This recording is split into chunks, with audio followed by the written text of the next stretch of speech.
माझं नाव सागर पाटील। इस किले का नाम है सिंधुदुर्ग। सिंधु यानी सी होता है समुंदर, और दुर्ग यानी आइलैंड के ऊपर जो किला बना था इसको दुर्ग कहा जाता है। तब इसको सी फोर्ट सिंधुदुर्ग ऐसा भी कह सकते हैं। तो किला बनाने के पहले यहाँ पर एक आइलैंड है। ये जो पूरा किला है एक आइलैंड के ऊपर बनाया हुआ है। इसका कुर्टे ऐसा नाम था, इनके कुर्टे नाम के आइलैंड के ऊपर एक पूरा किला बनाया हुआ है। इसके जो मेन आर्किटेक्ट थे जिन्होंने किले का पूरा डिज़ाइन बनाया, किला बना के दिया है शिवाजी महाराज को, वो हिरोजी इंदुलकर थे, जिनको आपने नाम सुना होगा। जिन्होंने रायगढ़ का रिकन्स्ट्रक्शन किया है उन्होंने ये पूरा फोर्ट बनाया, हिरोजी इंदुलकर जी। अभी आइलैंड के ऊपर कुछ छत्रपति शिवाजी महाराज किले के फाउंडेशन के लिए आए हुए थे। वो 29 मार्च 1664 को किले का कंस्ट्रक्शन स्टार्ट किया। 25 नवंबर 1667 में किला बना के कंप्लीट हुआ। कि पूरा 3 साल लगा है किला बनाने के लिए। यहाँ पर 3000 वर्कर्स थे जो डेली काम करते हैं। अभी जो समुंदर है इसको लो टाइड और हाई टाइड रहता है, भरती रहता है, वैसे लो टाइड भी होता है। जब लो टाइड होता था तो ये दीवार का कंस्ट्रक्शन किया जाता था, जैसे ही हाई टाइड होता था तो अंदर के बिल्डिंग का कंस्ट्रक्शन किया जाता था। ऐसे किले का कंस्ट्रक्शन कंप्लीट किया। ये पूरा किला बनाने के लिए शिवाजी महाराज की जो करेंसी थी जिसको गोन कहा जाता था, 2.75 ग्राम का प्योर गोल्ड का कॉइन होता था। ऐसे 1 करोड़ गोल्ड कॉइन्स यूज़ किए पूरा किला बनाने के लिए। अभी इतना सारा खर्चा किया था कि 2.75 ग्राम का प्योर गोल्ड का कॉइन था। तो आज के मार्केट वैल्यू से हिसाब से लगभग 13,000 करोड़ का खर्चा हुआ है पूरा किला बनाने के लिए। अभी इतना बड़ा खर्चा करके उन्होंने यहाँ पर किला बना के लिया। इसके पीछे उनका जो पर्पस था, वो पर्पस क्या था कि शिवाजी महाराज को फादर ऑफ इंडियन नेवी कहते हैं हम लोग। वो फादर ऑफ इंडियन नेवी, अपने इंडिया की जो नेवी है वो शिवाजी महाराज ने बनाई थी।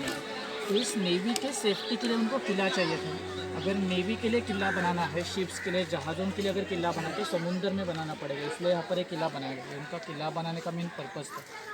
ये किले का जो टोटल एरिया है वो 48 एकड़ का है। मतलब इंडिया में जितने भी किले हैं समुंदर के अंदर बनाए हुए उसमें से सबसे बड़ा किला है। 48 एकड़ टोटल एरिया है। और इसके जो कंपाउंड वॉल है, जो दीवार आप देख रहे हो, पूरा 3.5 किलोमीटर का सराउंडिंग है पूरी दीवार का।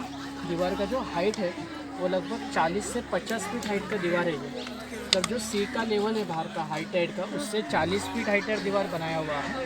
इसकी वजह से क्या होता है कि कितनी भी बड़ी अगर समुंदर की लहर भी आ गई, 10 फीट 30 फीट भी ऊँची लहर आई, तो किले के अंदर कभी पानी नहीं आता है। मतलब आज तक कभी पानी नहीं आया समुंदर का।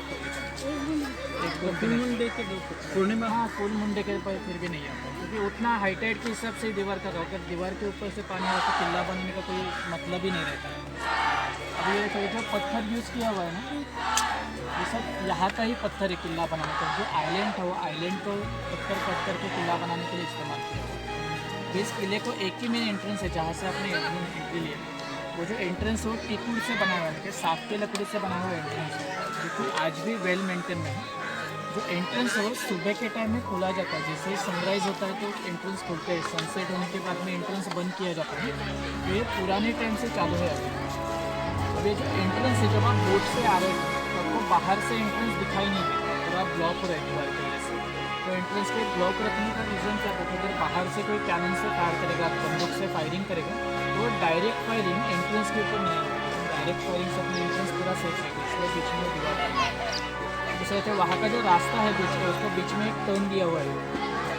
और गेट तोड़ने के लिए उस टाइम में ज़्यादातर हाथियों का इस्तेमाल किया जाता था। अगर हाथी लाना पॉसिबल नहीं है तो लकड़ी लेकर आते थे, तो लकड़ी को दोनों तरफ से पकड़ देते हैं और दौड़कर आकर गेट को टक्कर देते थे। लेकिन बीच में जहाँ पर टर्न मिलता है उनका मोमेंटम ख़राब होगा, दौड़ने के लिए उनको स्पीड कम करना पड़ेगा और स्पीड से आकर वो फोर्स से इम्पैक्ट नहीं दे सकते, इसलिए बीच में टर्न दिया है कि कोई हाथी का वगैरह इस्तेमाल ना करें गेट वगैरह तोड़ने के लिए। आते समय आपने एक और चीज़ अगर नोटिस किया होगा तो वहाँ का जो जगह है बहुत ही कम रखा हुआ है, क्योंकि बड़ा दरवाज़ा नहीं बनाया। जो सामने वाला भी जगह है बहुत ही कम रखा हुआ है।